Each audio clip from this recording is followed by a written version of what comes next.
The Frog Prince, from Grimm's Fairy Tales, by Jacob and Wilhelm Grimm, translated by Edgar Taylor and Marian Edwards. This recording is in the public domain. Read by Bob Neufeld. One fine evening a young princess put on her bonnet and clogs, and went out to take a walk by herself in a wood. And when she came to a cool spring of water that rose in the midst of it, she sat herself down to rest a while.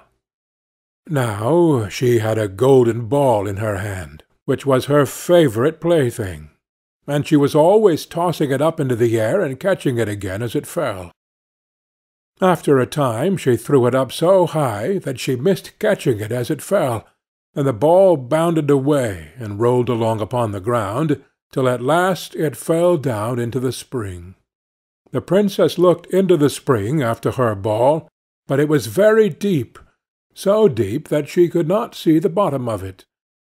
Then she began to bewail her loss, and said, "Alas!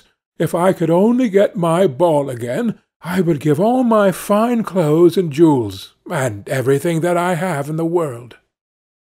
Whilst she was speaking, a frog put its head out of the water, and said, "Princess, why do you weep so bitterly?"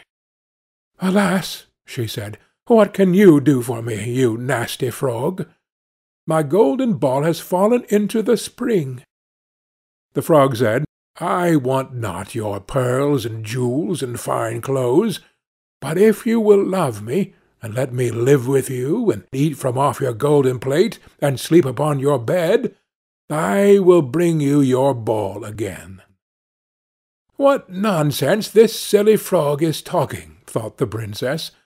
"He can never even get out of the spring to visit me, though he may be able to get my ball for me, and therefore I will tell him he shall have what he asks."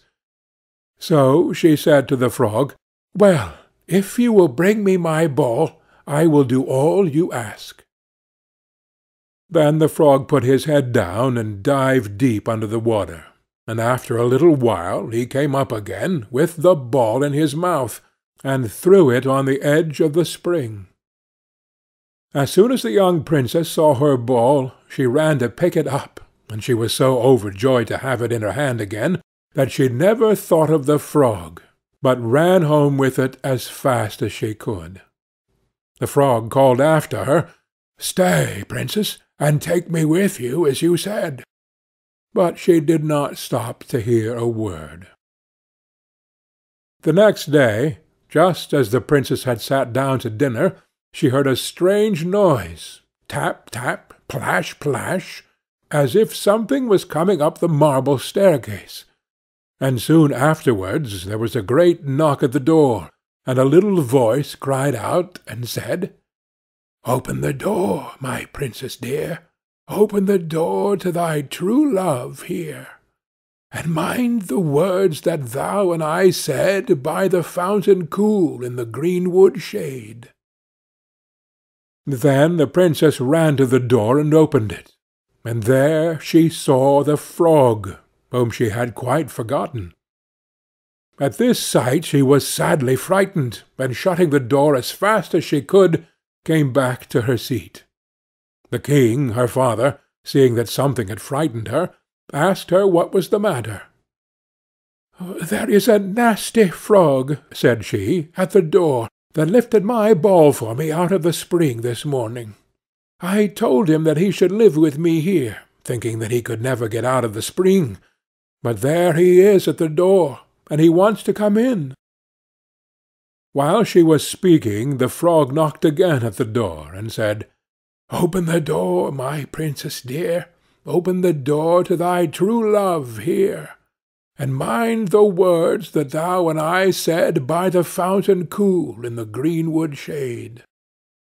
Then the king said to the young princess, "As you have given your word, you must keep it. So go and let him in." She did so, and the frog hopped into the room, and then straight on, tap, tap, plash, plash, from the bottom of the room to the top, till he came up close to the table where the princess sat. "Pray lift me upon the chair," said he to the princess, and let me sit next to you.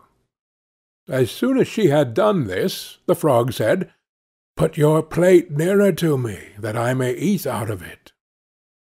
This she did, and when he had eaten as much as he could, he said, Now I am tired. Carry me upstairs, and put me into your bed. And the princess, though very unwilling, took him up in her hand, and put him upon the pillow of her own bed, where he slept all night long. As soon as it was light, he jumped up, hopped downstairs, and went out of the house. Now then, thought the princess, at last he is gone, and I shall be troubled with him no more. But she was mistaken, for when night came again, she heard the same tapping at the door, and the frog came once more, and said, Open the door, my princess dear, open the door to thy true love here, and mind the words that thou and I said by the fountain cool in the greenwood shade. And when the princess opened the door, the frog came in, and slept upon her pillow as before, till the morning broke. And the third night he did the same.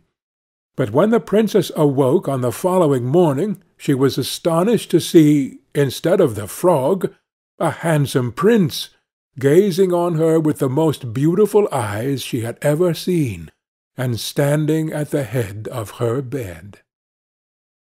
He told her that he had been enchanted by a spiteful fairy, who had changed him into a frog, and that he had been fated so to abide till some princess should take him out of the spring, and let him eat from her plate, and sleep upon her bed for 3 nights.